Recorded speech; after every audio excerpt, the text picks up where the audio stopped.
So basically today is the day which, look, I've been getting a lot of questions in terms of the specialist career guidance, and I can understand where the questions are coming from because different countries have different specialist program. Most of the questions are coming from India, and obviously they're coming from Pakistan, and they're very individual because the training back home in our country can be very individual. It can be done in several different ways.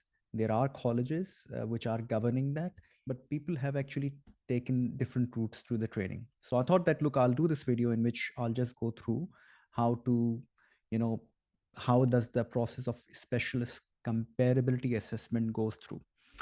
So let's just start. So myself, I'm Rizwan. I'm working as a consultant here in emergency medicine in Sydney, and I've been here for about 17 years. I've been working as a consultant close to about 7 years now. And I've been helping people in terms of their specialist comparability assessments. They've been, so when I mean specialists, I mean both specialists and GPs. Um, Recently, we've established the specialist assessment for the College of General Practitioners, and we've had a very good success rate. We've got about 60 plus applicants and almost 100% strike rate. So I'm very proud of our team and the way that we've understood everything. It's going really well. So I want to replicate the same process, the specialist comparability assessment, because there are quite a few people which I've helped now, and the people from anesthesia, the people from medicine, the people from emergency medicine, and radiologists in particular. And I thought, look, we'll talk about the pathway and see if anybody of you would be interested in taking those steps, either on your own or through me. It doesn't really matter. Let's just start. Okay. So today, what I'm going to talk about is a specialist assessment pathway, and in it specifically, we'll talk about the eligibility, what makes you eligible to be a specialist, the steps of assessment by the colleges, mainly the application and interview process. We'll talk about the timelines. How long does it take at your end to fill in the application form, at my end, if you're using my services, to edit and review your application form, and in terms of the overall outcome of your application. And there is a set time limit which the colleges must oblige as per Medical Board of Australia. We'll also talk about some of the good specialties. So if you have specialized in any of these specialties, these are the good specialties right now in Australia. So uh, these are the people who are in luck. And look, I mean, there's no such thing as good specialty or bad specialty, I must say. It's about, how you apply, how you put yourself on paper. And there are plenty of opportunities, if not in the mainstream cities, then obviously in area of needs, which I'll also talk about at the end. We'll also talk about the bottlenecks. So the whole process has got certain areas with the high traffic, and I'll talk about where are those bottlenecks located. We'll talk about the individual colleges. Now, when I say individual colleges, I've got about a list of 10 colleges, like what are the various requirements individually from each of the different colleges' point of view. So just to give you an idea, in particular, the emphasis would be, RACP, which is the Royal Australasian College of Physicians and Royal Australasian College of Surgeons, but I'll be talking about all of the 10 colleges, like Emergency Medicine, College of Intensive Care, Obs and Gynae, Radiology, Anesthesia, Psychiatry, Ophthalmology, or anything, because the process is essentially the same. And I'll show you that. We'll also talk about short-term training pathway, because that seems to generate a lot of interest. Why is it good? Why can it be utilized? Or what are the not so good aspects of short-term training pathway? And at the end, we'll talk about the standard pathway, which is the AMC pathway. So even I've seen some of the specialists who are using the standard pathway as a hybrid mode to enter into the system, which I think is a very smart move. So I'll talk about that. And at the end, I'll take your questions. Now I'm on the time here. I must finish before 4 o'clock. So I'll just jump right into it. So just a quick check. You can all hear me. If you can, just nod your head so that I've got an understanding. You can all hear me and see me clearly. Right? Perfect. All right, so these are the colleges. So a specialist assessment pathway is basically a requirement from the Medical Board of Australia, which is APRA. And these are the college: physicians, surgeons, anesthesia, intensive care, radiology, obs and gynae, psychiatry, ophthalmologist, dermatologist. There are a number of other colleges which I've not mentioned in the list, obviously, pathologist and, whatever you can think of. Pretty much all the colleges do specialist assessment pathways. So this is a requirement which they must follow. And there are certain timelines that they must complete their process within that timeline. So who can apply? That's a big question. That's where most of the questions are focused from. That look, can I apply? I've done MD. Can I apply? I've done FCPS. So I've basically, this information is general information based on the college website. So based on my experiences recently, the people who are coming and applying for the specialist pathway, historically, people from the UK, US. I've got consultants who are working here from both US and Canada, Ireland, New Zealand, obviously. These are the pretty much sets of, but now the people who are here are from the UK, US, I presume. They're mostly from India, Pakistan, or any other country. I've seen Egyptian consultants working here. I've seen South African people come applying for the comparability assessment. Recently, quite a few people have come from Malaysia, Singapore, Philippines. I'm assisting one application with radiology assessment. There's one colleague who's from Libya. There's recently a successful outcome we've had for a radiology application from Nigeria. There are lots of people in ICU and anesthesia from Egypt. But basically, the point that I wanted to make, that any country who's gotten specialist assessment or a specialist postgraduate specialist process, like India and Pakistan. India has got MD and MS. Pakistan got FCPS. And similarly, any country who's got a postgraduate specialization, those doctors can apply. There's no restriction in terms of which countries are allowed, which countries are not allowed. Now, this is different from RACGP, which is Royal Australasian College of General Practitioners, which have predefined the list of countries who they will accept as substantial, who they'll accept as partial. And they also have not said no to any country. They said that, look, if the name of your country is not on the list, then that means that we haven't received enough applications from that country. So I think pretty much any country people can apply for a specialist comparability assessment, which is the first myth which I want to bust. All right, so far so good. Moving on. Now, eligibility. Eligibility wise, you've got to understand that it's a comparability application, that you're comparing your specialist qualification to that of an Australian specialist. So that specialist assessment starts from the very beginning, the internship, the RMO years, the advanced training years or postgraduate training years, and then the consultant level experience, which should ideally be at least 2+ years. So there are 2 or 3 distinct categories in terms of your experience, if you'd like to call it. It's called pre-vocational, which is internship and RMO year, which should be about 3 years, 12 months of internship and 2 years of resident medical officer. So if you've done that, brilliant. It makes your job easy. It makes my jobs easy. Next up, it should be vocational training. Now, what is vocational training? Vocational training is your specialist training, which you may have done as an FCPS trainee in internal medicine, acute medicine, general medicine, general surgery, colorectal surgery, ophthalmology, emergency medicine. That's your vocational component, the actual training in your area of expertise. Ideally, it should be 4 to 5 years. Now, I know that lots of people from India have done MD or MS, which is only 3 years. But I've also seen lots of CVs which have got senior resident jobs of another 12 months. Okay. And then I've got also other people who have, done other work after their MD in some rural or some other area as a part of their mandatory requirement. So that can also be incorporated in that vocational component. Why am I saying that? Because I've seen doctors with MD and MS getting a successful MD and MS comparability outcome. But one thing which is very important, do not just assume that you'll just put 3 years of MD and your respective college like RACP, anesthesia college are going to be very happy. They do not like to see 3 years. They would like to see 5 years. So that is why I would like you to get, more organized when you're doing your applications. to at least have 4 to 5 years in terms of vocational training, which could be a supervised component even after passing MD, MS, FCPS. Now, luckily, people from Pakistan have got at least 4 years training program from College of Physician Surgeons of Pakistan.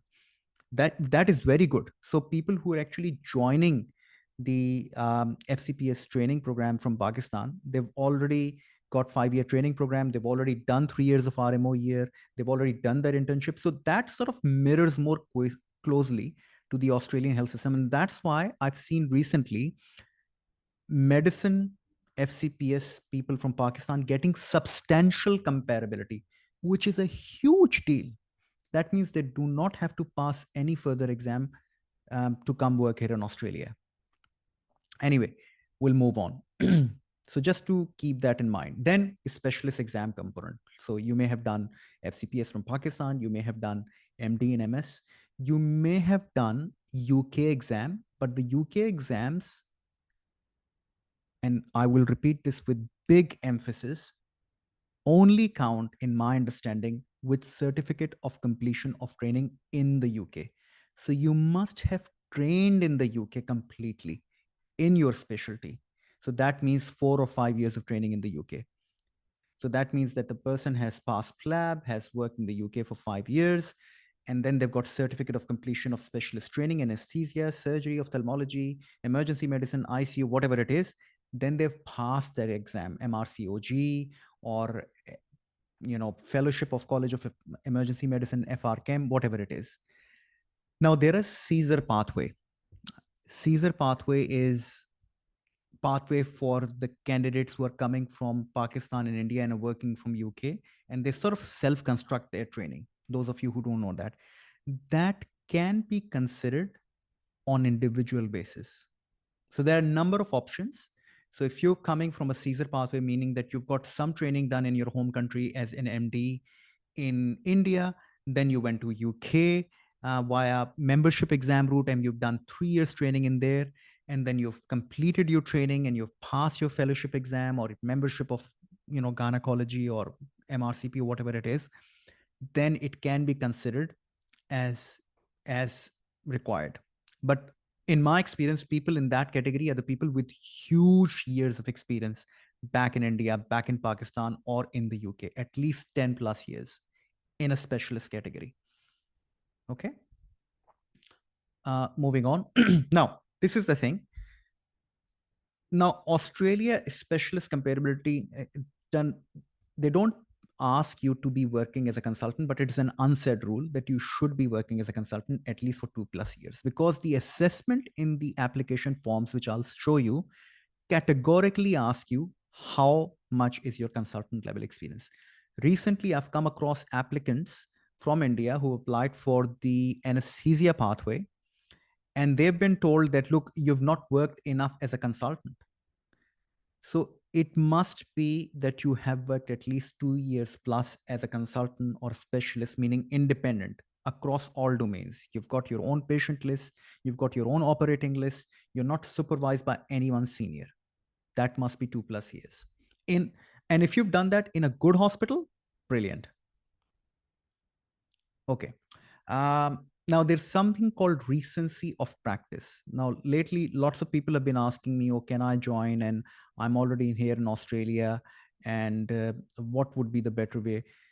As long as you fulfill the recency criteria. So people who are in ideal position to apply are the people who are actually working as a consultant in their area of specialty.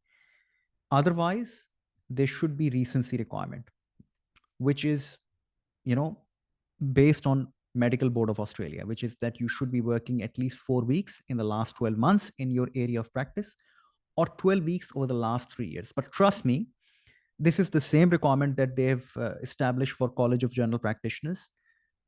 If you're falling into this category, the application is always already looking very dilute. That means you've not pretty much worked as a consultant in the last 12 months. The college will take some tough time to take your application further. Having said that, if you've got a very good consolidated experience working as a consultant prior to that, be my guest. Go ahead and apply for an application. So that's why I said that the best applications are those for the people who are actually working as a consultant in their country.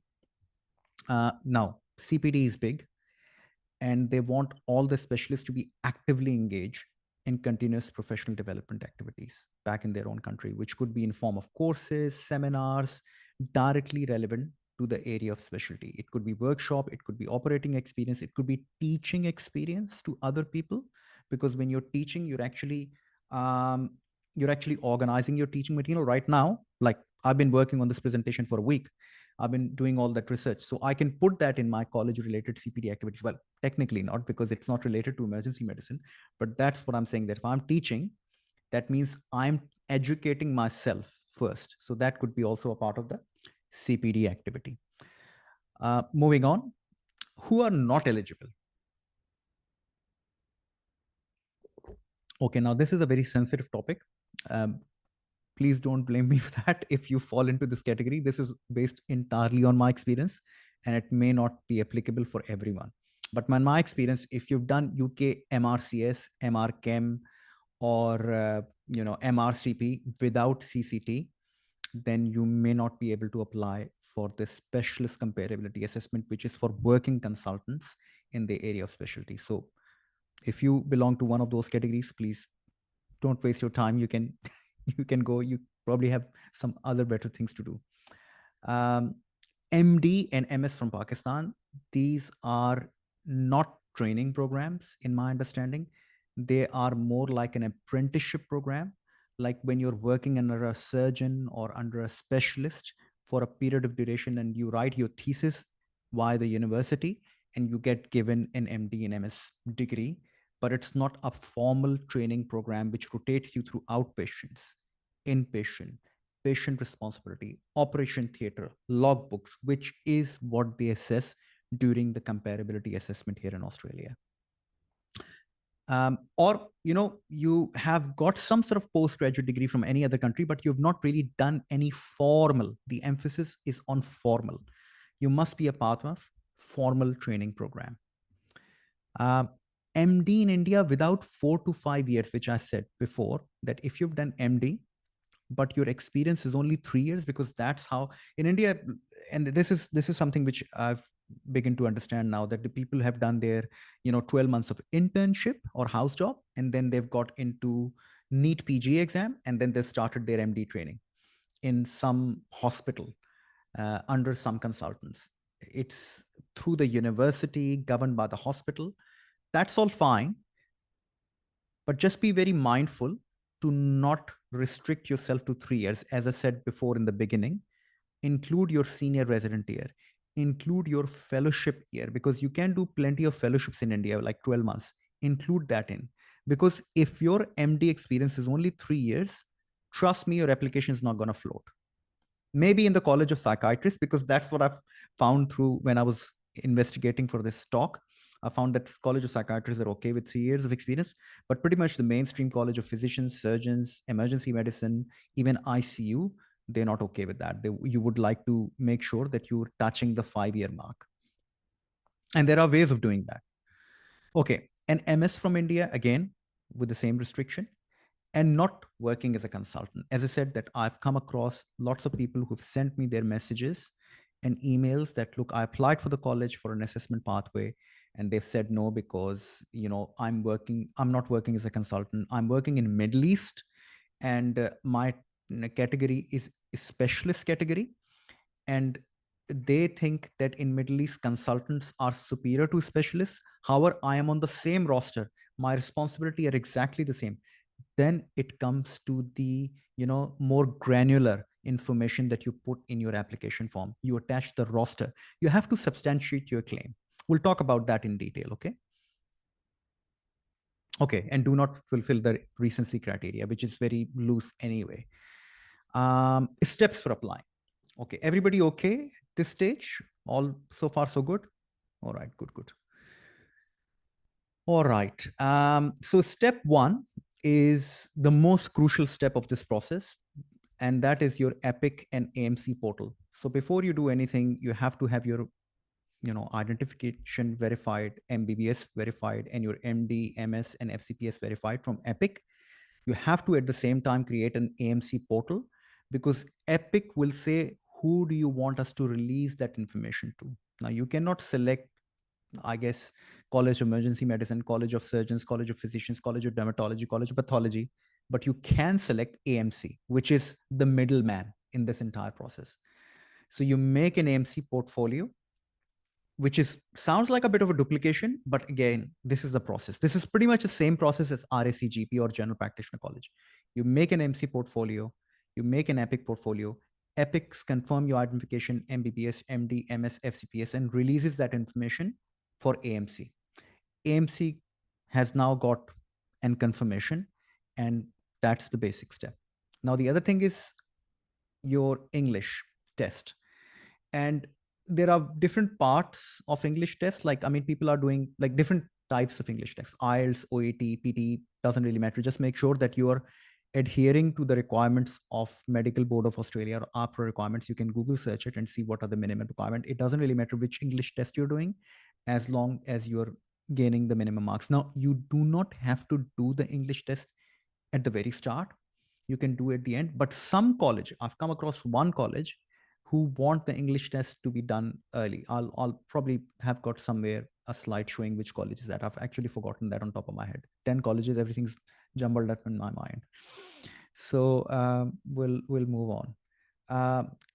Okay, and then the other step is the college application and interview, which is a part one of this entire journey. So what is the step two? So application and interview, I'll talk in detail about, but right now I just want to show you, this is the step one as per the college website steps. And most of the college have identified step two as this. You get a job offer. You apply for your own job, and this is your own responsibility, by the way. Nobody's going to help you. So you may have, like, after the application and interview, you may have a, oh, you've been found partially comparable, or you've been found substantially comparable. Then it's your own work to find a job. Now, lots of people have got job offer before, which is a good idea. In fact, I would encourage everyone to start applying for job now, just to suss out the situation, that where do I actually stand? Like, what are the jobs like in Australia for me? And they may say that, look, people have said that they don't take interest in my application or CV because, I haven't got comparability assessment. It is a bit of a catch-22 situation, but I think just in case of getting a bit of yardstick, the application process is entirely free. You may end up with having some interview. I've come across some radiologists who did that process, who had the job offer. By the way, there is a deficiency of about 1,000 radiologists in Australia right now. So if anybody is a radiologist, you're in, the future is looking good for you.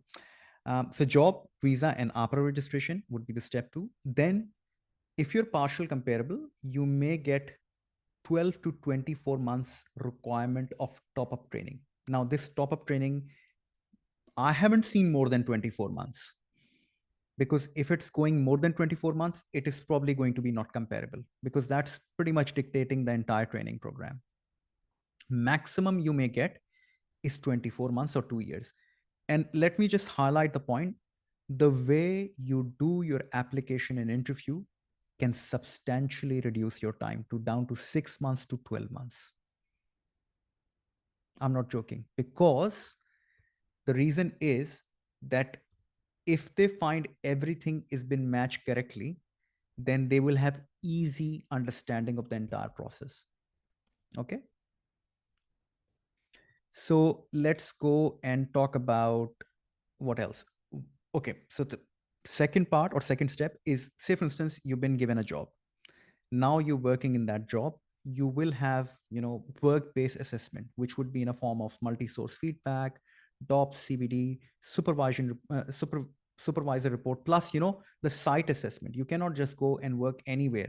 It might be very specific based on your own requirements, that this is only the site which can provide you. To give you an example, there was someone from Nigeria who got partial comparability outcome, and she was only allowed to work in a hospital setting. Now, there's another one who I helped, and by the way, she managed to find a job in Sydney, which is, I think, incredibly lucky, finding a job in Westmead Hospital. That was just, I don't know how this happened, but she must have interviewed very well, which I helped her prepare for an interview. There's another applicant who has been who was from Pakistan, FCPS again in radiology, who's been found comparable to a partial comparable with only 12 months. And she can work pretty much anywhere in some private radiology experience, private radiology practices, hospital radiology practices, even area of need where there tend to be more opportunities. So it all depends on how your application outcome is. If it's partial with 12 month, very good. If it's partial with 24 months, then it limits your opportunity. Also, one more thing in the mix is level of supervision. You should be aiming for level 3 or above supervision. Level 3 supervision means that you're working as an autonomous consultant, but you still have got an access of a senior consultant to seek any advice. Level 4 supervision is that you pretty much working as on your own, which is area of need. So if you have got like 4 years or 5 years plus experience working as a specialist, and you got level 4 experience outcome in terms of your partial comparability, your application is looking very good. Trust me, you will have no trouble finding a job if you're level 4 supervision. And there's recently been one candidate from Peshawar who's working as a consultant there for 5 years. His level of supervision is very good.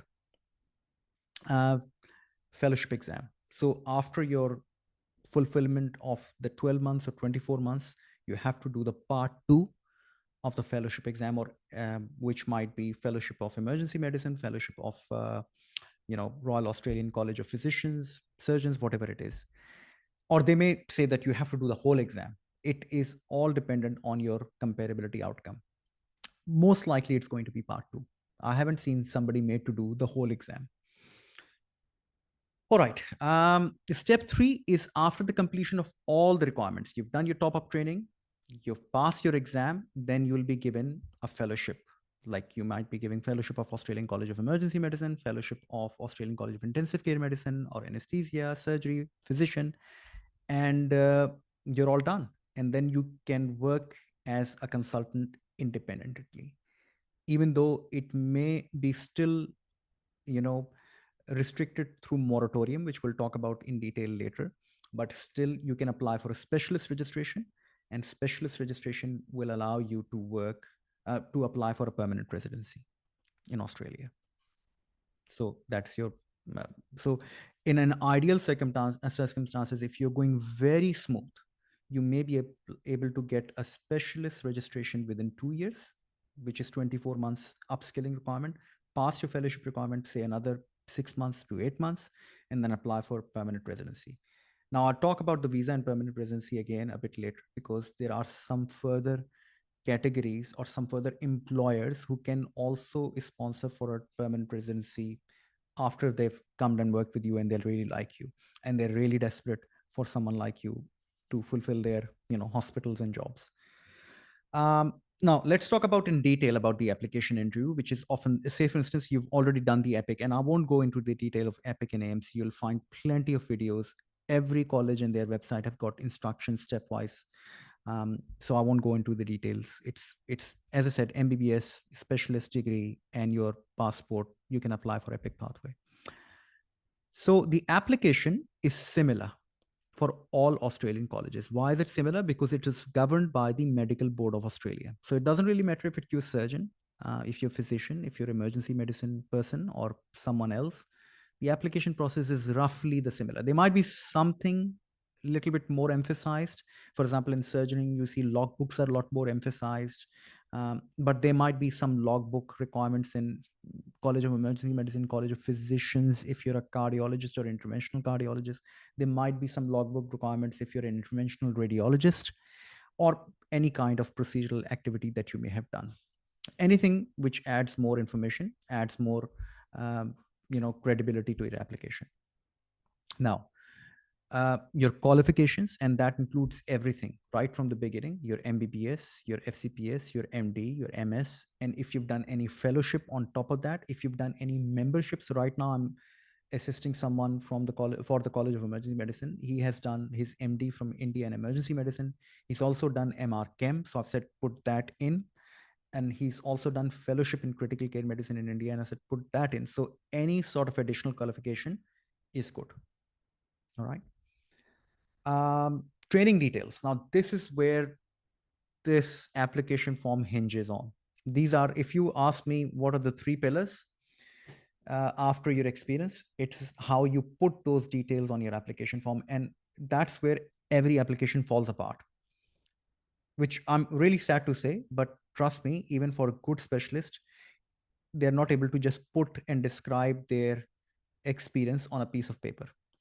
So you should be able to describe your hospital. You should be able to describe your duties as a consultant, as a registrar in training, as a resident prior to that, even as an intern, because all the application form will ask your training trajectory from an intern to an RMO to a registrar to everyone. Okay. So that's very important to match those details in a very professional, free of grammatical mistake, free of spelling mistakes. Okay. Logbooks, if it's applicable to you, which I've already covered. Now, if you've done any teaching, research, audit, and administrative experience, if you're doing rosters, if you're teaching the medical students, if you're organized a postgraduate training program, you're helping candidates pass their FCPS or MD exams, perfect. That's good, because that's what consultants here in Australia do. And I keep on coming back to the same point. It's a comparability assessment, means that they're comparing you to the normal work what Australian consultants are expected to do. Okay. References. So make sure your references are from, your consultants currently working who can actually comment on your skill set as a consultant. They should not be your personal references or references from another specialty.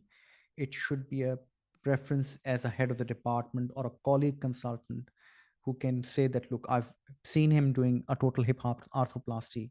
He's done 40 of them and I've been assisting him. That's a very good reference. I've seen him intubating, I've seen him do neuroanesthesia for, for neurological cases. And, he's done 120 cases. I've seen him, reporting on MRI scans and CT scan. I've seen him doing interventional radiology procedures. So that these are the kind of details you need in references. It's not like, he's a very good doctor. He is good communication skills.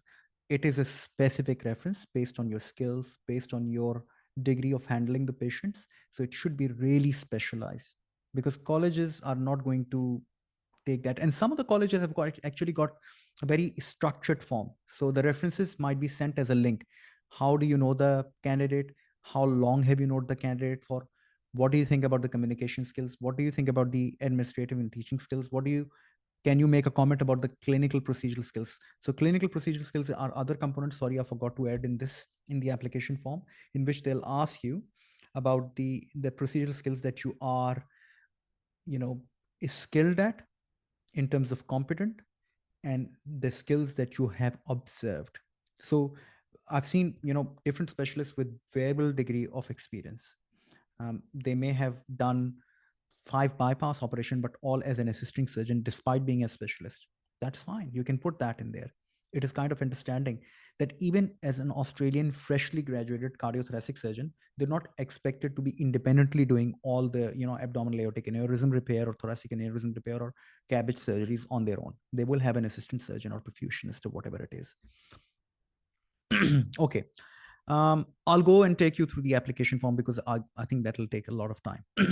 Now, interview is basically an interview which is conducted by the college representative, which would be consultants or fellows. They would be members of accreditation committee who would be experienced and skilled in that. There would be other members of the community. That's what it says on the website. I don't understand what the members of community are doing in assessment application, but that's what they've put in the website. There could be people representing patients or patient active liaison. It is a very stringent process. That's what I want to just add on. Now, it may last anything between 60 minutes to 90 minutes. So it is a very lengthy process. Okay. And I've roughly categorized into 4 main parts. So part 1 is going to be, they'll get you to talk about your qualifications like MBBS, your MD, MS, FCPS, or whatever the qualifications that you've done, as we've talked about. Your training right from the very beginning as an intern RMO to the specialist training, and any extra skill set if you've got. as a part of the training. So you may have got a skill set of, you might be doing some interventional radiology procedure. You might be skilled in doing radial artery accessible coronary catheterization. Um, you might be very skilled in terms of laparoscopic gynecology procedure. So that might be your extra skill set. Now, there are colleges who have got scope of practice as well. So what it means that you are specialized and then you're subspecialized in another area within your specialty. So for someone like me, in my specialty is College of Emergency Medicine, they might be a College of Emergency Medicine specialist, and they may have subspecialized in toxicology, or they may have subspecialized in pediatric emergency medicine, or they may have subspecialized in hyperbaric medicine.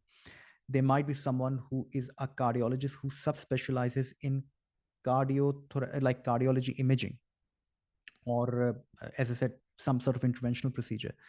Laparoscopy would be a gynecologist who specializes in fertilization related procedure, something like that.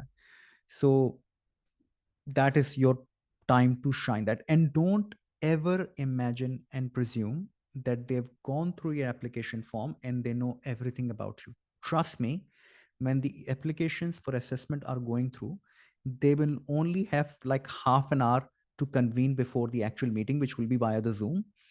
And they may just have forgotten by the time they start the meeting. So it's always good to duplicate your experience, to duplicate your, telling them what you've put on CV. Um, Now, the second part would be your clinical cases. So they may give you a clinical scenario that you're working as a specialist or a senior doctor in some hospital, and this is the case which has just arrived. How you to manage it? There's some governance issue. There's some administrative issues during that. How would you address that? There's some communication issues in terms of handling the patient or their relatives. How would you address that issue? So it would be just not the clinical management, but everything surrounding the clinical management in terms of, now this is a big issue in terms of cultural competence. So you should be aware of how the cultural competency requirements are fulfilled, which I'll touch base on a little bit detail. Just give me a second. All right, moving on. Now, that's the other thing. They would expect you to have an understanding of the Australian health system, how the health system works here in hospitals, in regional hospital, in district hospitals, or any other hospitals. And if you understand the cultural significance of different people from different race, different religions, and how would you adjust your practice to meet their needs and demands. And every college has got their own cultural statement policy or protocol which you must go through before the interview. It's big. It's really important, and they will include that as a part of an interview in clinical case scenario, or vice versa. CPD activities, as I said, are big. You must be engaged in at least 50 hours of CPD activities, and they will go through that kind of thing. Now, there is mention on every college website that if you have done a lot of research, or if you've done posters or projects, then they will go through that process as well. Now, results of the application and interview, say for instance, you've done the EPIC, you've done the AMC portal, you've done the application, you've done the interview, the results will come out in 21 working days. So 3 weeks, 3 working weeks. So yeah. But in my experience, the result may be slightly delayed up to 4 weeks if your application is not complete, because they will give you an opportunity that these documents are missing. Can you provide them? But if your application is complete, then it would be pretty quick. And after 21 days, they may say that, look, can you provide us with some further information? They won't say no, they will ask you to, and you can always appeal as well. Timelines. Okay. As I said, college will take 21 days. After you've been found partially comparable or substantially comparable or whatever comparable, you will have 2 years to start your step 2 and step 3 to complete, which means that coming and taking a job here in Australia, well, ideally you should start as soon as possible, but maximum you can leave it at your end is 2 years. And within those 2 to 3 years, you should complete all the training requirements which the college mandated from you and your specialist exam. Okay. And perhaps it's another question that if you don't want to do a specialist level exam, or if you don't want to, or if you've got a change of heart and you want to go into general practice pathway, that's all possible. But I don't want to go into that because that'll just completely murky the waters. I just want to stick to the specialist assessment pathway. Now, what are the favorable specialties? Um, there's no hard and fast rule, because when I was starting, you know, practice of medicine here in Australia, I was told that radiology is perhaps the most difficult specialty to get into, which is still remains the case. But there are deficiency of about 1,000 radiologists right now, which has come to my understanding. As a local graduate, it is very difficult to also get into in a good center in anesthesia, but there is deficiency of anesthetist. Okay, so it does not, don't take this list as a, full and final list. It is just an indication that these are good specialties if you've done specialization in them.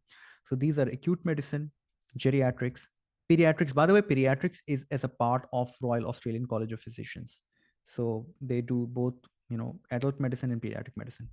Emergency medicine, oh yeah, emergency medicine, you can rest assured, if you have done emergency medicine, it'll be very smooth transition. There's significant deficiency of emergency physician. ICU as well. In fact, I was looking at the college and process of ICU. It looks like the most easy pathway, to be honest. Radiology, psychiatry, general practice. And if you talk about area of need, then it obviously opens up more specialties. You cannot go and see a cardiologist in Australia for 6 months. You cannot go and see a general surgeon in Australia for, another 4 months or 5 months. The waiting list for people is huge, because they all like to work in cities. The local Australian trained people, they would like to work in the major regional centers. So all of the population does not live in city. It's not possible for everyone to live in city. So then the people who are living in the regions or rural areas, they still need specialists. So that opens up more possibilities in some comparative specialties. uh, Bottlenecks. So where would you face difficulty, or where I've seen people face difficulty in terms of progressing on? First of all, the job search. It is, I always say that it's a job in itself to search for a job.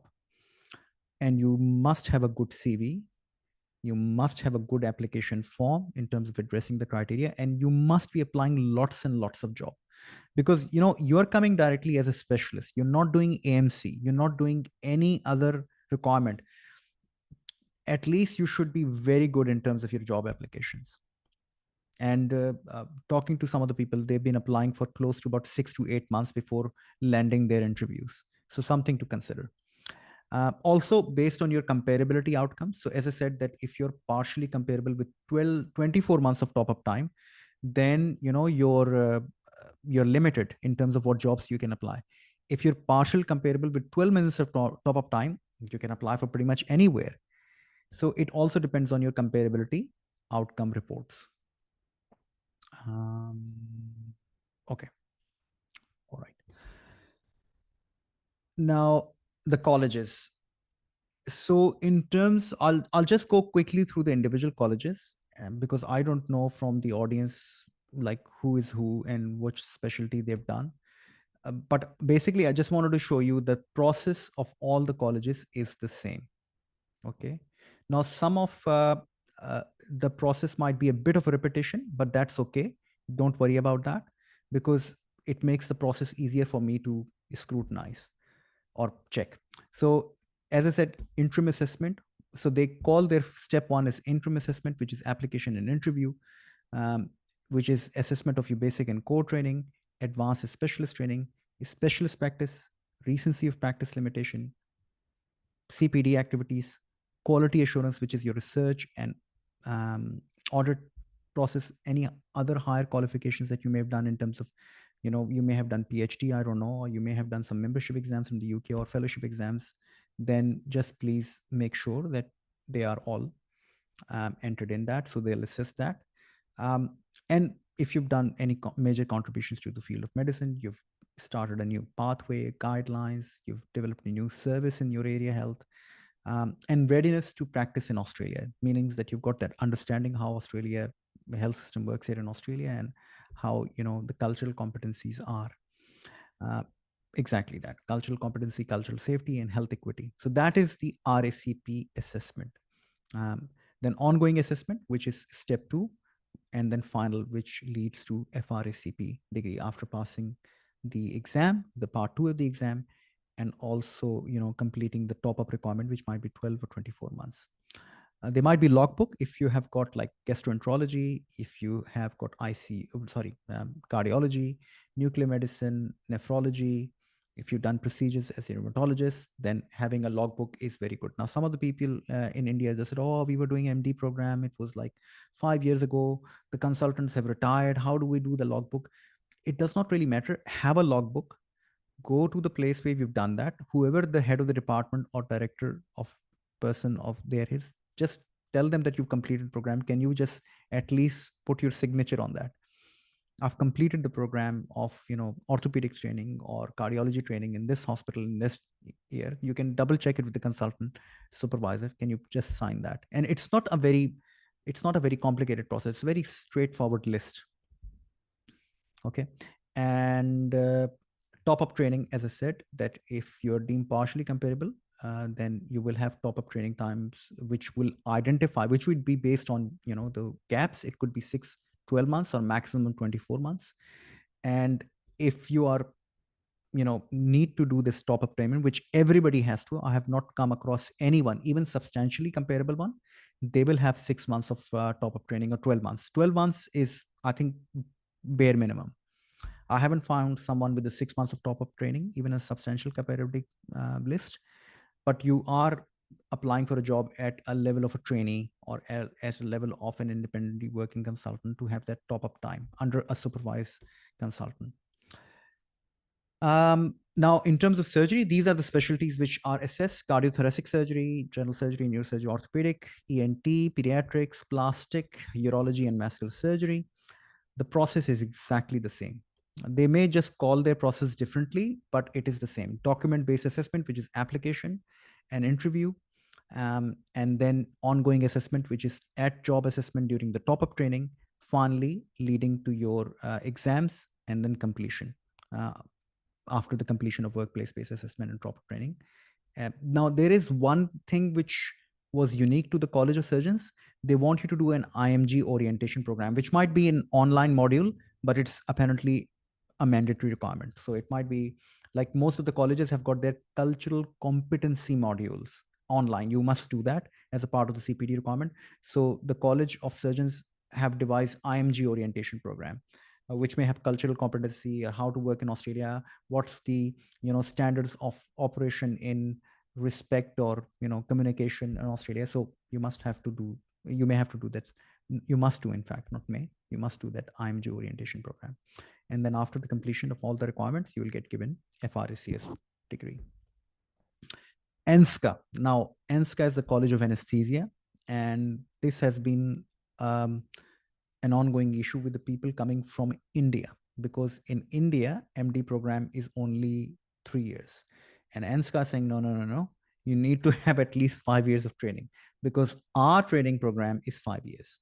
So that's why I'm saying all the candidates who are doing ENSCA assessment from India, please pay close attention to your MD training time, and include as much as training time or under supervision time in terms of your senior resident year or post MD experience year of any time in that vocational training experience. And people are working. So there is a self-assessment tool. So if is there anybody who's looking for anesthesia,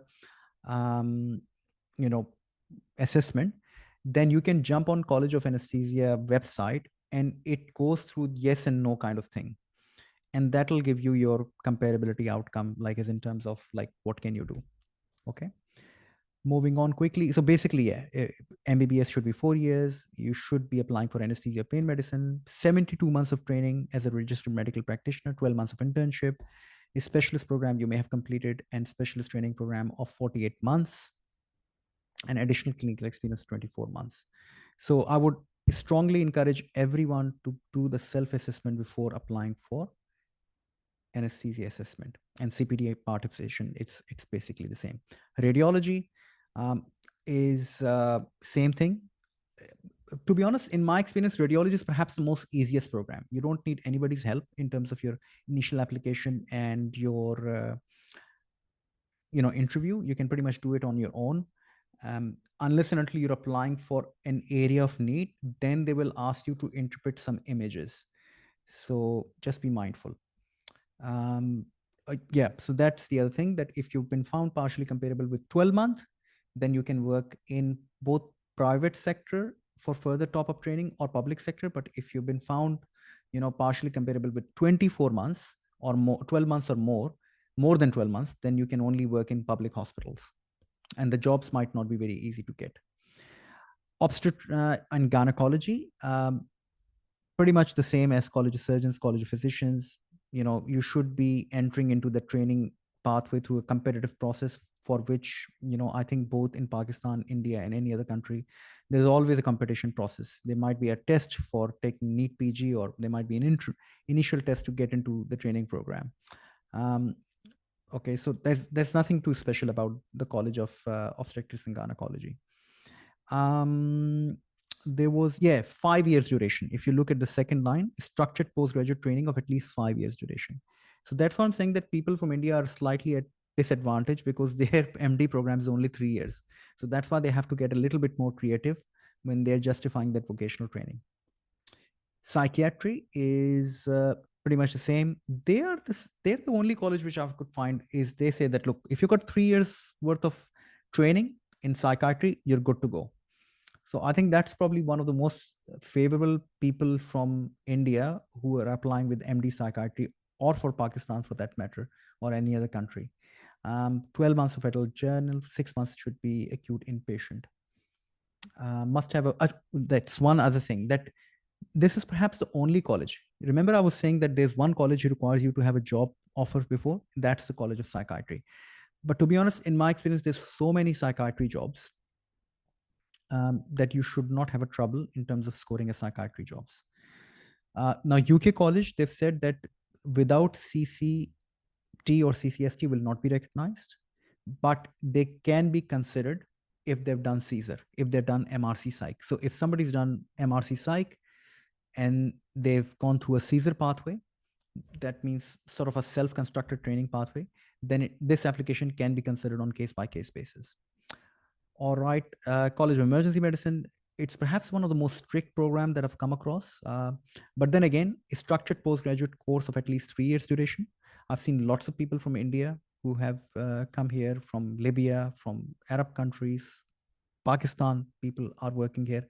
So emergency medicine, if you have got emergency medicine degree from Pakistan and India, trust me, it is one of the most smoothest program that you can go through. And I know it's an expensive process, but in terms of job requirements, everything is looking excellent from the College of Emergency point of view.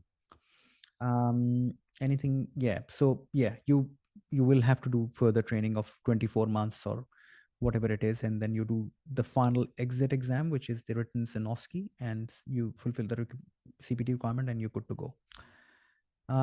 College of Intensive Care, it's a new college, but they said that if you've got a high specialist degree of intensive care medicine from your own country, you've completed the specialist training program, you've sat the exit exam, which comprise at least of written and clinical components, and you're working as a consultant or recognized to work as a consultant in your own country, then you're good to go.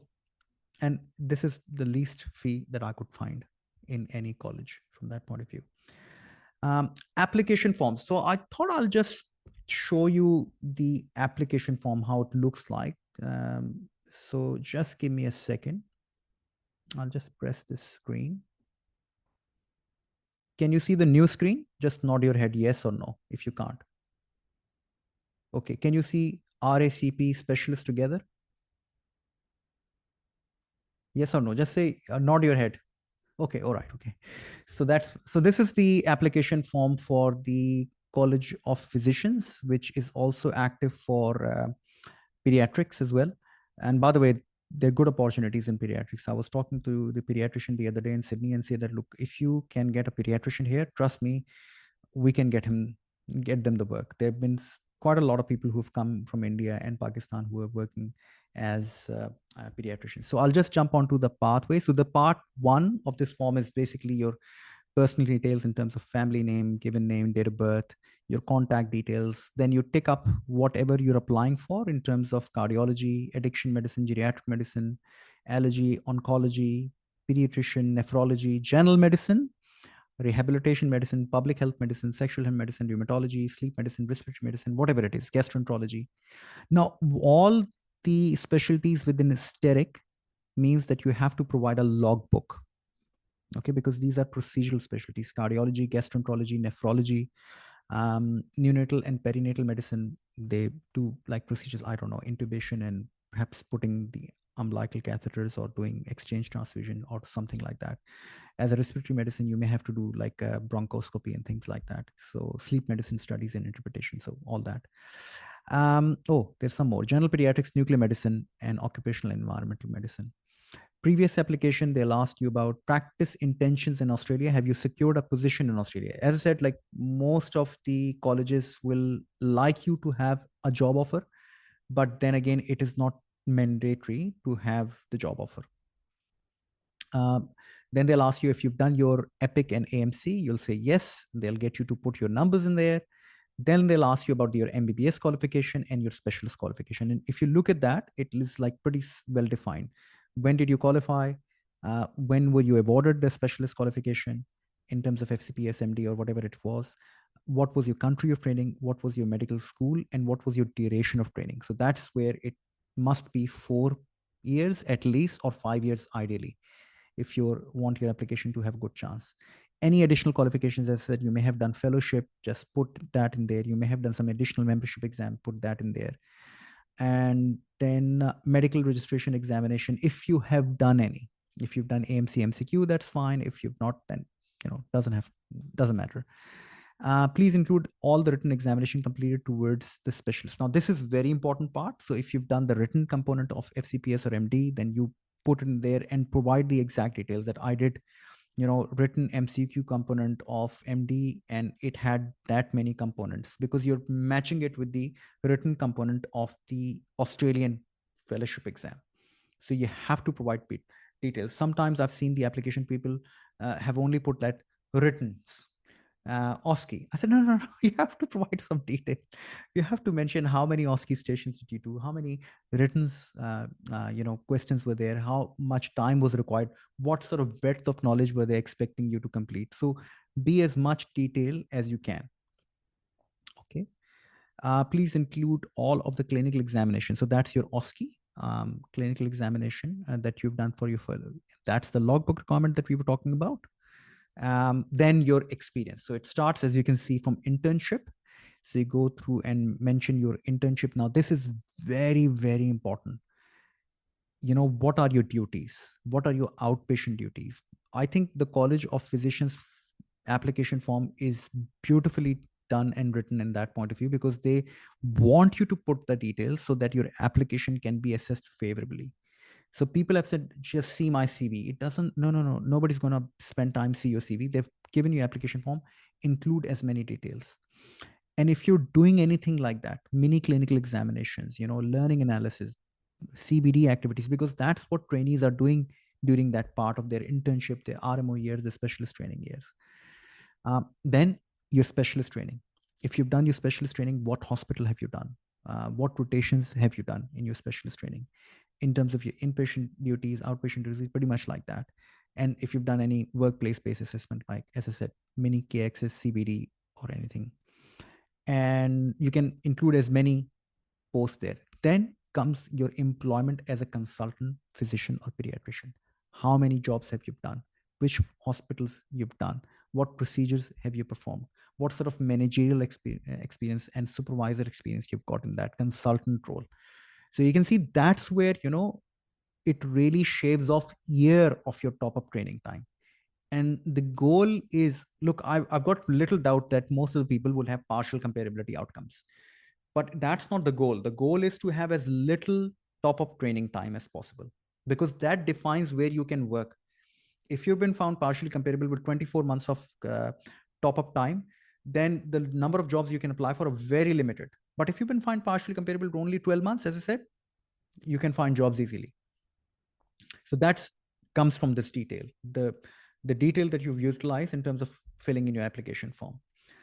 So you put in all your consultant posts, you put in all your teaching experience, research, and professional activities, and yeah, and then that's your references pretty much. And then you do declaration.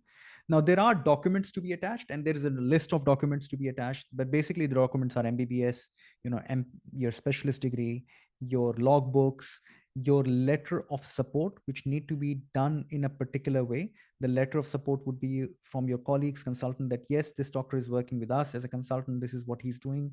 This is what he's not doing. So the letter of support, I've got a template which I share with all my candidates, and they can do those letter of support for the college, and they need to be all and also certificate of good standing from your own home country. So that would be the good standing certificate from Indian Medical Council or Pakistan Medical Council or whatever the medical council in your own home country is. My bar is blocking. Radiology, obs and gynae, psychiatry, emergency medicine, College of Intensive Care Medicine, and ophthalmology. What are the different requirements? So you can take a screenshot of this. Just as I said, it's not gospel, but this is just a rough indication of what your requirements might be. Because people often think that it's only the training requirement which matters. Trust me, training requirement is only 20% of the process. Yes, it is important 20%, but there are so many other things. There's so many other things that your comparability application, there's CPD activities, there are your managerial and administrative experience as a consultant, which is given due. There's your interview process, which is such an important part of the process. I think interview in itself is 50% of the entire comparability assessment outcome. So the most important part where applications are made or break are this is specialist training. So if you're less than 4 years, then it will be very difficult to sort of take your application further. Most of the people who have got good comparability assessment are the people who've got 5 years of specialist training.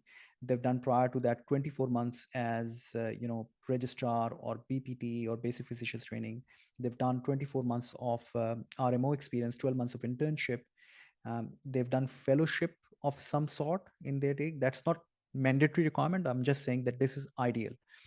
And then, as I said, ideal consultant level experience must be 2 years plus.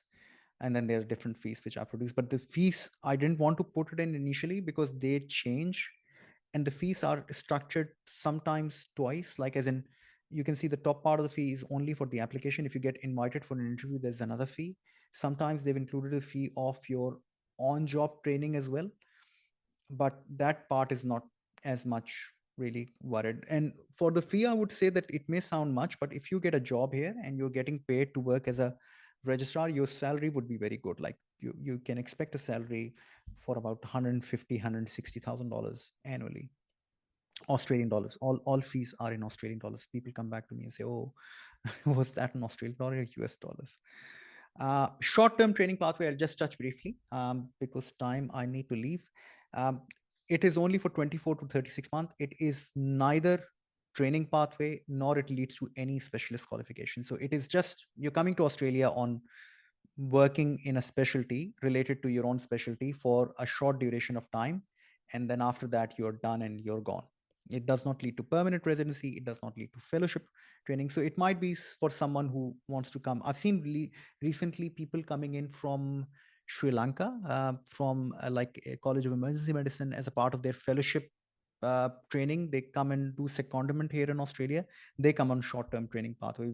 In our department, we've had like 2 or 3 doctors who've come from Sri Lanka, and they've done 24 months or 36 months of training, and then they go back. Um, Most of the doctors who are coming in through this pathway are already in the specialist training in their home country, like FCPS training or MD training pathway, or they have finished that training working as a junior consultant. And they want to come and further enhance their experience. As I said, it does not lead to any specialist qualification and does not lead to any permanent residency. But I have seen people coming in through short-term training pathway and then switch. That switch is not easy. That means you either have to then pass an AMC exam, or you then have to. There was recently a person who contacted me. I'm not sure if he's on, who's working as a neurosurgical registrar in pediatric neurosurgery in Melbourne from India on a short-term training pathway. Now he is at crossroad that his short-term training pathway is nearly finishing, and the people who have given him a job, they don't want to extend his short-term tenure, and he does not want to go back to India. So he's saying, what should I do? And I said, well, there are only a few options. You can either apply for a specialist assessment, which with your MD 3 years, it might be a little bit shaky, or you can do AMC Part 1, which opens up a whole new um, avenue, which I think is a principally good uh, good idea. And I'll show you why it's a good idea. Standard pathway. Now I called it a hybrid pathway. This is my own terminology. Standard pathway, whenever you hear standard pathway for Australia, it means AMC, AMC1 or AMC1 plus AMC2 or AMC1 plus WPA, which leads to a general registration. Now, why is standard pathway good if you're coming as a specialist? Look, I mean, if you're coming in as a specialist, you've already demonstrated you've got good clinical experience because you're working as a specialist back home in your own country. So you've got extremely good chance of scoring a job here in Australia. You just have to pass AMC1, which is an MCQ based on the final year subjects of, clinical medicine, clinical surgery, obstetrics and gynecology, and there are a number of courses, and our course is pretty good from that point of view. There are more job opportunities with your specialist level experience plus AMC1 to at least start your journey here in Australia. So you're coming as a hybrid, you can come here, work as a consultant. So there's one doctor who I'm helping right now, who is an ENT specialist from India, who has also done AMC Part 1, who's been given a job in one of the very good hospitals here in New South Wales. And he's also applying for a specialist assessment. I said, look, right now you're in a best situation. If the specialist pathway application does not go through, fine. At least you've got standard pathway AMC1 job. And he said, look, I'm pretty open. After that 1 year of job as general RMO, I might like to go into GP pathway. I said, well, that's good enough. And you can have a further subspecialist interest, your own area of expertise. You might be an orthopedic surgeon and you can say, okay, fine. I've got musculoskeletal injury expertise in general practice. You might be a gynecologist and you can say that I'm more, interested in women's health in terms of doing procedures and looking after the pregnancy side of things, and people have done that, and you gain a understanding of the system when you're working the system, and you can get local references as well, and then you can still apply for a specialist assessment. How can I help? As I said, like we can normally, the way that I'm helping people is that I help with the application and the interview. So I initially set up a Zoom one-on-one. I get to know you. I get to go through your CV, and then I'll give you the best possible option for your specialist assessment and when you should apply and how you should apply. I've done Google Forms for all the colleges. So I get you to complete the application form just as I showed you the clone application form for College of Physicians. So that is a Google-based form. So once you start filling in that form, I can directly see that and I can make changes as you go along. Because I believe that application, if done well, it's the path to success for your comparability assessment. You will get invited to an interview, and once you get invited to an interview, we'll do a session so I can prepare you for an interview. And prior to submission of the application form, we can do a final meeting before your final submission. So application, pretty much any college, I'm okay with that. Currently, I've got lots of application from ASIM, RACP, and I've got an application from radiology and anesthesia as well. So, but every college, as I said, the process is entirely exactly the same. So psychiatry, ophthalmology, everything is the same. It's about matching your training and logbook requirements, if it's applicable to you, to that of a specialist training. And being a specialist here, I understand what that training is. And matching your exam components, how it need to be verbalized and put that on paper, because that's where the limitations are. Good. And then we'll go through the interview, as I said, in terms of preparing for the interview, because interview is really a deal breaker and deal maker if you do good interview. So last week I prepared one candidate for the College of Emergency Medicine interview for the college, and he was saying that these are the points which I would have never thought about would come in my interview. I said, what were you expecting for a 60 or 90-minute interview? They're just going to ask your name and just get to see, talk about your CV. You can be rest assured it is a detailed interview. And that's about it, I think. Sorry, there's one thing.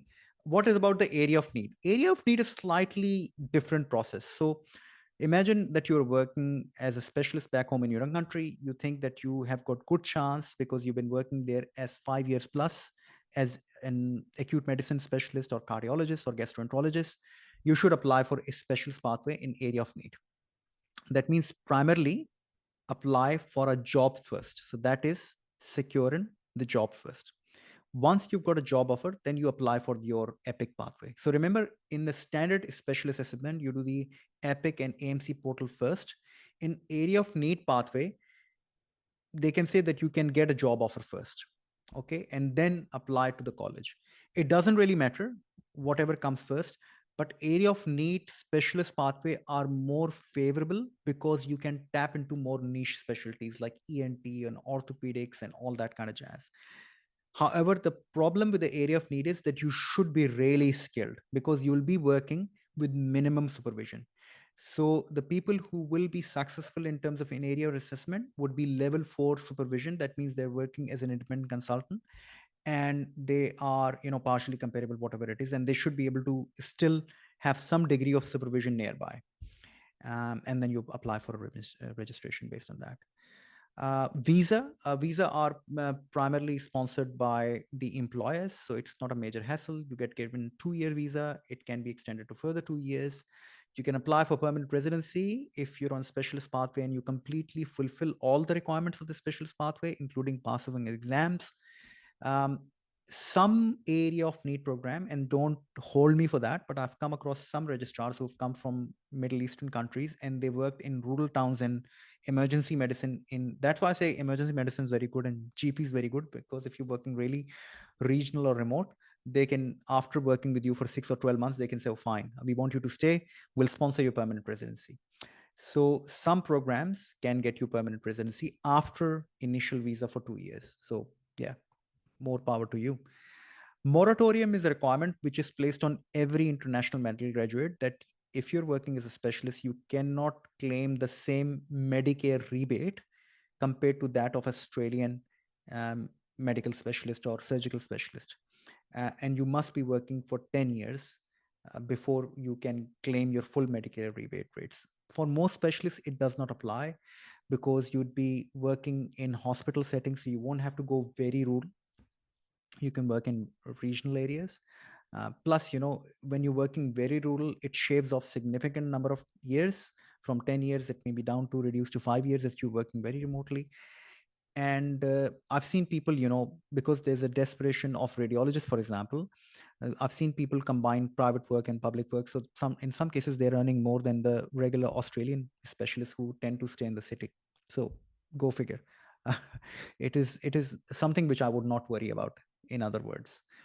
And that's about it. So I'm happy to take your question. Let me unmute you and see if you've got any questions. Okay, I think you can ask question. I've got 15 minutes. Hello. So just hello. So just if Hi. there's any, just give me a second. Question Yeah. rules. If there's any background noise, can you just make sure that there's no background noise? Number one, and just raise your hand so I can. So I'll take Christian Chava first. Hi. First of all, thanks for all the information. My name is Christian. My name is Christian. I'm from Peru. Okay. South America. I am a cardiologist. Sorry for my English. No, that's okay. That's okay. Okay. Just to tell you, in Peru, the specialty cardiology is just 3 years. So I did the university, the internship 1 year, the RMO just 1 year, and then I took an exam to do cardiology just for 3 years. Okay. Then I work as a consultant in a very important hospital for 1 year. And right now, I'm doing a 2 years fellowship in cardiovascular imaging in Madrid, Spain. But it's not my country. It's Madrid, Spain now. So I wondering if I can apply. Look, I think the only issue I see, Christian, and we've talked about that before, haven't we, in Sydney when we met, is your 3 years cardiology training. So as I said, it's not just about the specialist 3 years cardiology training. If you've done your internship, if you've done your RMO years, and then you've gone into 3 years of specialist qualification in cardiology, and then you've worked as a consultant for 2+ years, I think you stand a chance. Okay, and you said that you're doing cardiovascular imaging, 2 years plus experience. You've completed that, or you're doing that?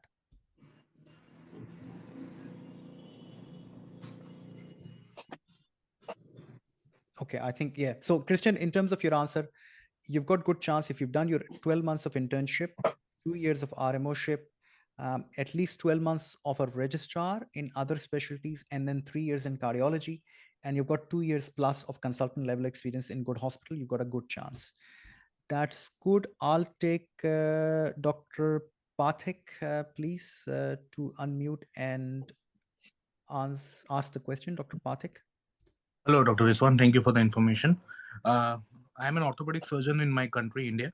I Mm-hmm. cleared my post graduation in 2015 and been a senior resident for 1 year from 2015 to 2016. And after that, I have been a consultant in my country in a medical college, assistant professor, and I am an associate professor in orthopedics. Did various fellowships of 6 months and 3 months in subspecialties. I did apply for a specialist pathway in 2020 and 2021, but I got not comparable, maybe because of the lack of experience they might have required. So it's 3 years past that, and I'm just thinking of reapplying again. Like, would I stand a good chance of getting comparability, and what Yes. can be further scope for it? So, Dr. Pathik, I think in terms of successful outcome of your new application, you must rely on the feedback. Okay, so there might Yes. be a specific feedback in terms of where your application is lacking, and it might be Yes. that your MD training program is 3 years, where the Yes. specialization process over here is 5 years at least. So that might be the Yes. first roadblock. The second Okay. roadblock might be that your specialist experience working as a consultant is limited. Okay.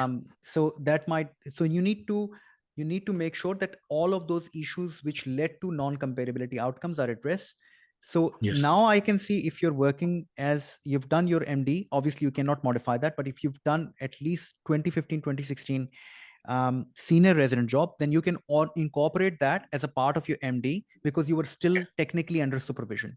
And then you've Okay. got like assistant professor level experience in good hospital, meaning that you're working across all domains: outpatient, inpatient, operating theater, doing any sort of quality improvement project, research, whatever it is. Yes. Then you got far better chance than it was back in 2021. Okay. Okay. All right, Appreciate that. Thank you, Dr. not a Rizwan. problem. I'll take Dr. Ali Heather, please. He's been very diligently waiting. Hello, Dr. Rizwan. How are you? I'm good, Dr. Ali Heather. Assalamu alaikum. How are you? Thank you for the nice information that you put in such an elaborative way. I would like to ask that you mentioned about pre-vocational component of 3 years. Mhm, Because I passed in 2000, I did my MBBS in 2006, completed my house job in 2006, which is six, and then got into training because over here you have to pass FCPS one and then you can get into training. So I mhm. don't have that for 2 years of RMO, 24 months of RMO job that you were talking about. I Okay. got into directly, and then I did 4 years of my FCPS training, and then I went to Saudi for another 1 year. After which I passed my fellowship exam. So it's a Okay. kind of 5 years before my fellowship exam, 1 year I, internship, and then 5 years of uh, before my fellowship exam. So I, I, that's I, my I don't think it should be an issue, because that is pre-vocational component. If you're working now as a specialist, are you in Middle East right now or Pakistan? no. I'm in Pakistan. I'm in If you have graduated from Dow, I'm in Dow Medical College since 2015, and I have 10 years of faculty experience now. I Perfect. started working as a I think you've got professor. a very good chance. Trust I me. started, FCPS medicine, I've seen very I'm good. with surgery. I'm at CPS Oh, surgery. sorry. FCPS surgery. I think you've got good chance based on your consultant level experience of 5 years plus, because look, there are individual requirements. Let me just rephrase that. So there is obviously pre-vocational component of 12 months plus 12 months, 24 months of RMO plus 5 years of specialty training plus at least minimum of 2 years as a consultant. Now, because your consultant experience is 5 years plus, I presume, Yes.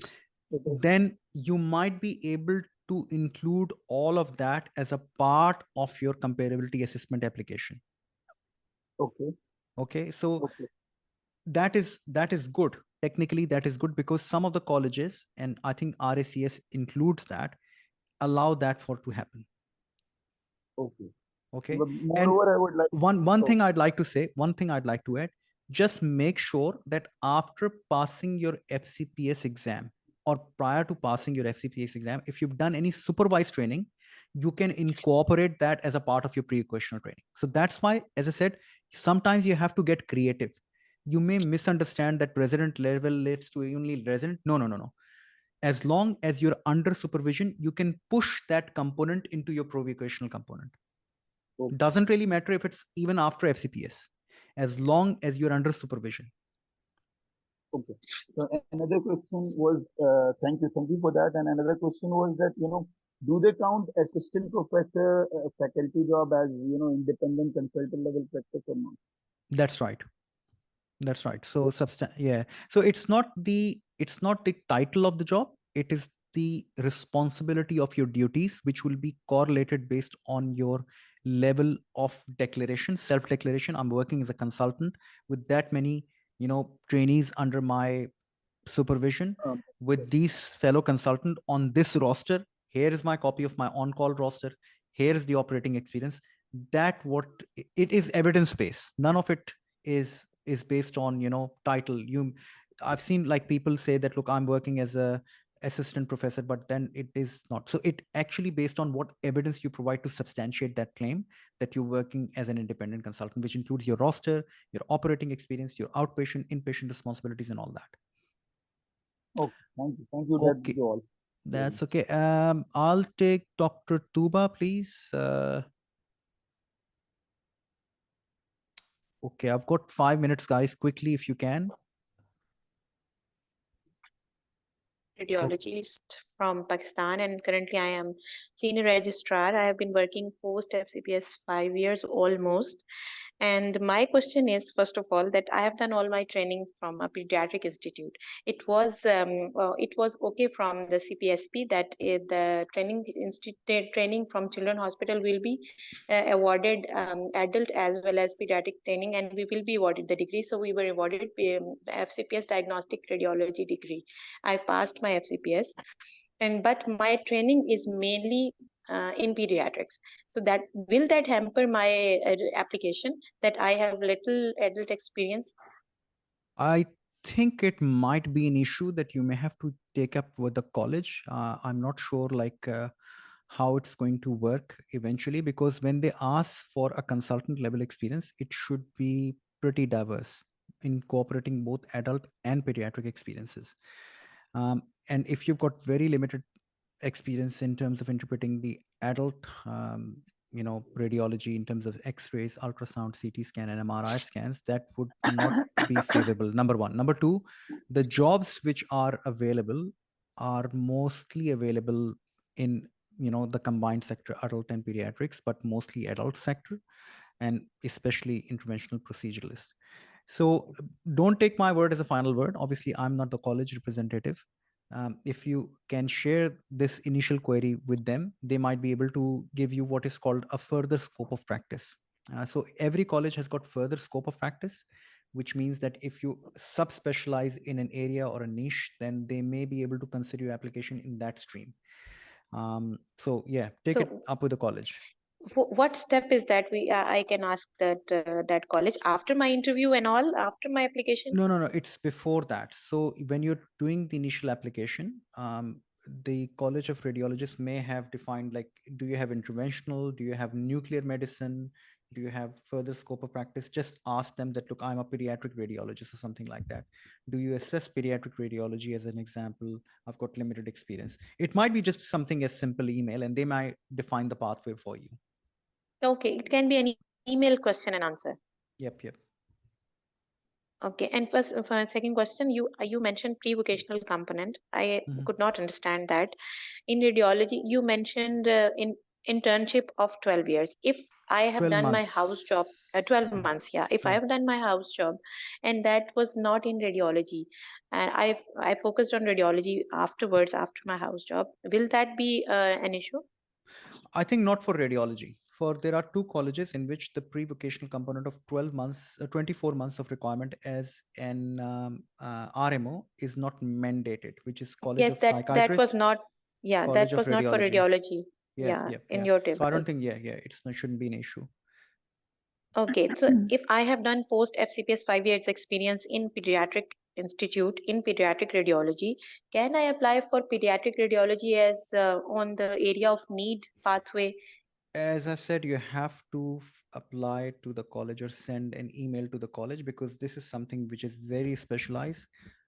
I do not think that this will float well because it's very different. I don't even know if there's a pediatric radiology subspecialty as a scope of practice. I'm just saying that please Okay, send college an email.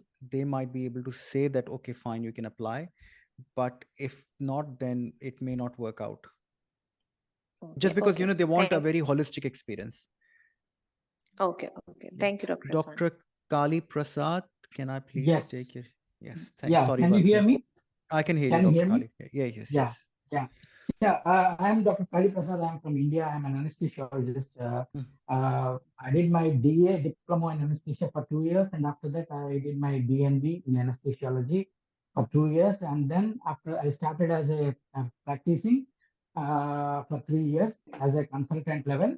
And after that, I got a fellowship in liver transplant anesthesiology from Reputed Institute in India, Medanta, Mm-hmm. Gurgaon. So I did 1 year fellowship there and 1 month observership in liver transplant ICU after that. Mm-hmm. Then after that, I started as a consultant liver transplant anesthesiologist. I think I am, for the past 4 years, I am practicing liver transplant anesthesiology and general anesthesiology both. Very good. Recently, I applied for assessment for specialist for ANZCA. Mm-hmm. They didn't, total 5 years of training was there, including my fellowship. Mm-hmm. 4 years DA, 2 years DA, 2 years DNB, and 1 year for fellowship. So the Mm-hmm. total 5 years. I kept that in that, Mm-hmm. but they didn't consider the fellowship. And they said that DA will consider for 1 year and DNB for 2 years. So total 3 years. So it is not comparable. That's it. Done. I don't know what's going on. I mean, like I'm consultant. I'm working for the past 10 years of as a Yeah. consultant here in anesthesiology. And recently I have given my IELTS AMC exam, part one. Yeah. I have Yeah. cleared it. Yeah. So I don't know what to do now. I wanted to be as an anesthesiologist in Australia, Yeah. but Yeah. what should I do next? Or what should I do? I So mean, how to look, enter Australian system? yeah, That's I'll my say one thing. The College of Anesthesia is one of the most tough college I've seen. Like there's been so many issues I've come across. They are really fixated on this ear thing. Okay, so okay.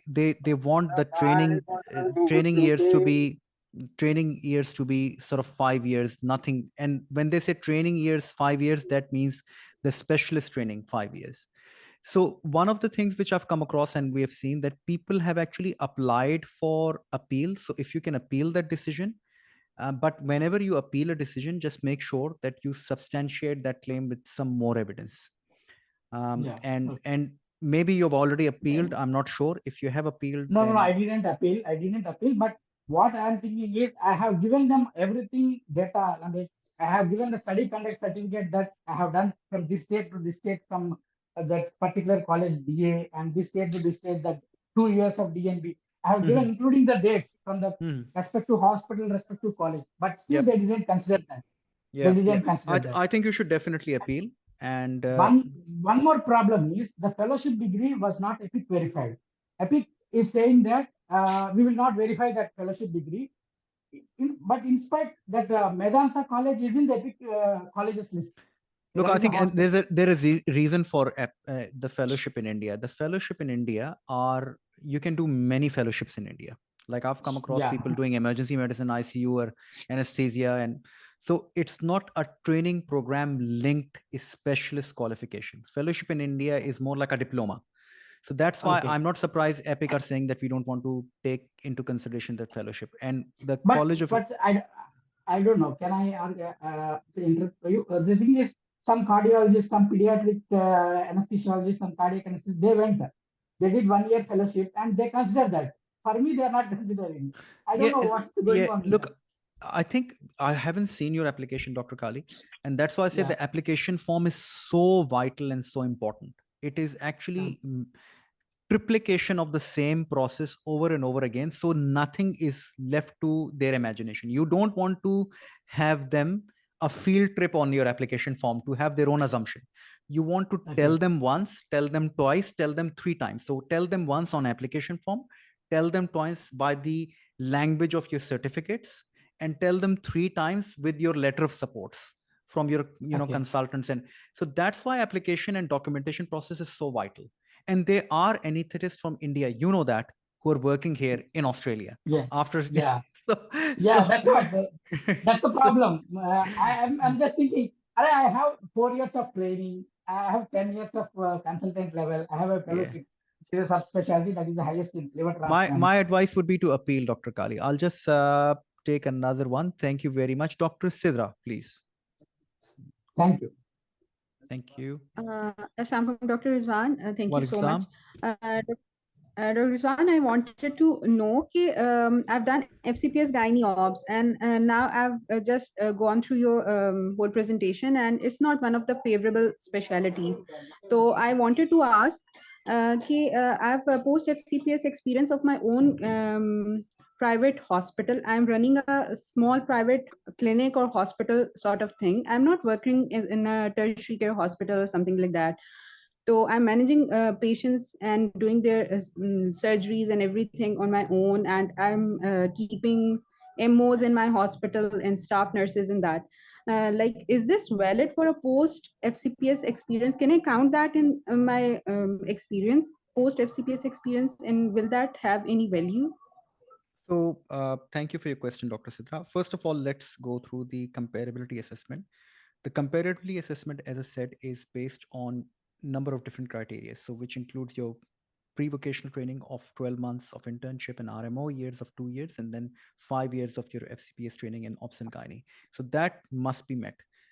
Then comes a question of your consultant level experience, which you are saying that you're working in a private capacity. Now, as I said, that private or private specialist level consultant is fine as long as you can fulfill the criteria which are attached to consultant level responsibilities. Number one, volume of patient. Number two, domains of care, outpatient care, inpatient care, operating experience with logbooks.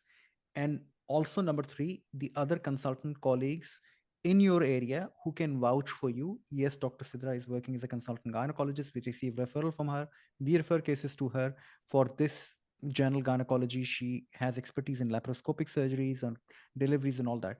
So it is not just saying that, you have got a private setup and you're working in it. It's actually substantiating that private experience. So you've got good skill set in a small private practice, why not?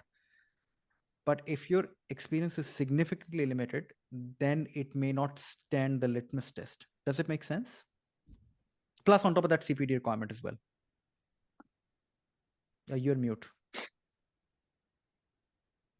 I think it's good. All right.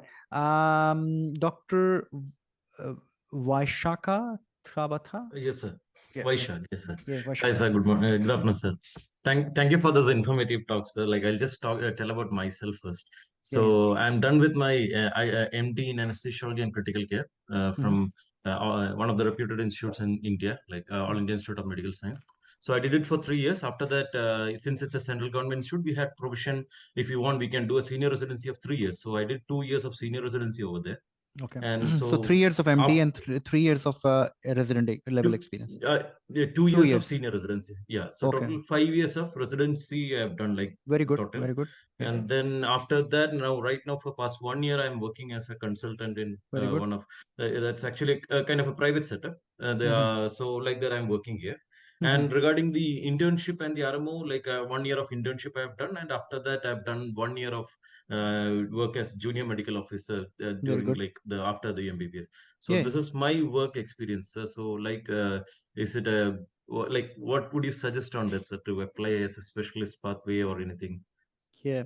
So thanks for your question. Look, as far as your pre-vocational components are coming, Yes, sir. we have to address it in a way that the college does not find it, too bad. So 12 months of internship is there. One RMO year needs to be addressed as a critical care RMO, that you must have worked in general medicine or acute medicine or emergency medicine or ICU or anesthesia. So if you make that as a critical care component or address that as a critical care component, that will look good on your CV. Then 3 years of MD training is good. But what I often say to the people, that when you're doing your MD training, now Australians don't not know that what kind of MD training that you've done, and that I think pretty much holds for Dr. Kali, who was as well. Include that what kind of volume you're dealing with. Okay. And I Yes, sir. always say that the doctors who are working in India and Pakistan, they are used to twice the number of volume compared to what is happening in Australia. So in those Yes. 3 years, they're seeing twice the number of cases that an Australian people might be seeing. But that they won't take my word for it.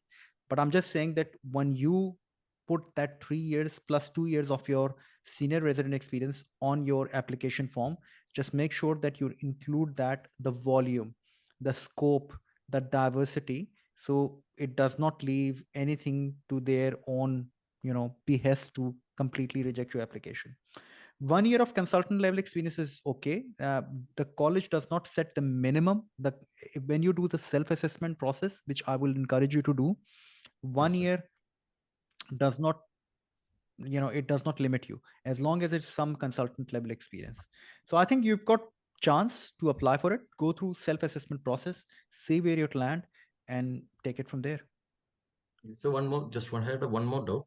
Like once we finish with this, suppose I like maybe now or maybe in the future, once I finish with the top up training and whatever it is. So like, do we come as a consultant or do we come as a specialist, and then later on we have to work towards a consultant like after that? So what we're talking about is only step 1 of the process. Step 2 of the process is top up training. So you will be still coming as a trainee. Okay. I have after that you will have to do the part 2 of the exam. Okay. And then you have to also do the workplace based assessment. So once you fulfill all the requirement, then you can pass the exam and say to the college, look, I've passed the Australian Fellowship Anesthesia exam. I've fulfilled all my workplace based assessment. Now can I be granted the full fellowship of Australian College of Anesthesia? And then they will say, okay, fine. So even if we come through this pathway, can we do any higher study? Suppose I want to super specialize in something like suppose pediatric anesthesia or pain medicine, something. Yeah, Is there you a can do scope that. for that? Yeah, you can do that. But first pathway is to get the general specialist qualification out of the way. And after that, you may say that, look, I would like to subspecialize in pediatric anesthesia or neuroanesthesia or cardio perfusionist or whatever it is. Okay. I'll take the question from Dr. Glory. She's been waiting for a while. Dr. Glory, what's your question, please?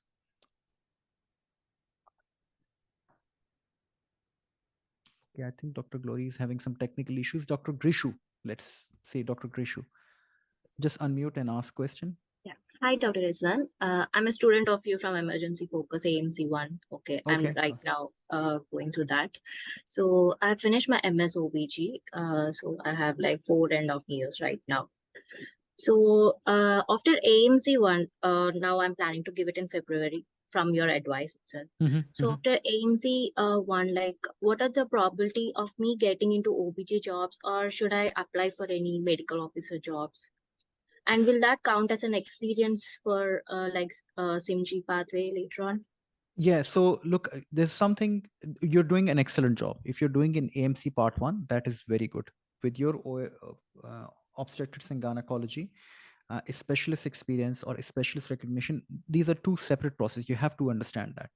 So in terms of your specialist process, we've talked about the entire process, like your pre-vocational training, your vocational training, and you're working as a consultant. It must be there. There's no duplication for that. That's one thing. Now, if you want to come as a hybrid model, like via the AMC route, it improves the opportunity of having general RMO job. which there are general RMO jobs in OB&G and as a general medical officer. Just take up any job initially, and then you can further go into OB&G. And then after working in OB&G, you can re-explore the specialist pathway by getting the local references and having a bit more understanding. I've seen some of the people do that. That's one pathway. Now, it is not an easy pathway because OB&G is a very demanding field, and it's very, one of the toughest specialties to get into. The other option would be to get into a GP with specialist interest in OB&G, which I think is an excellent pathway, who does not get a successful outcome from the College of Anesthesia or College of Obstetrician and Gynecology. So that could be the option B. But overall advice would be still go through AMC1, get yourself any job, OB&G job or any job, apply for the specialist assessment process whilst you're still being in India, and see where it leads you. Okay, if you fulfill the pre-vocational, vocational, senior resident, as I said, with the India, the major obstacle is that vocational training of 3 years. That's where most of the application don't stand the chance.